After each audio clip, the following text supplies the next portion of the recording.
2 స్పూన్ల కారము, ఉప్పు, కొద్దిగా కొబ్బరి, కొన్ని వెల్లుల్లిపాయలు ఇవన్నీ మిక్సీకి వేయాలి. బాణలీలో ఆవు నెయ్యి వేసి ఆవు నెయ్యి కరిగిన తర్వాత వెల్లుల్లిపాయ ముక్కలు వేసి వేపించాలి.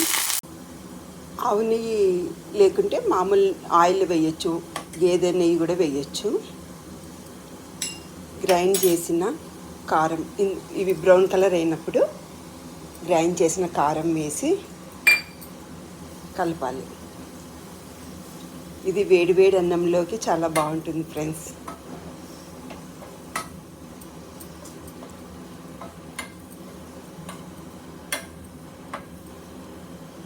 వెల్లుల్లి కారం రెడీ.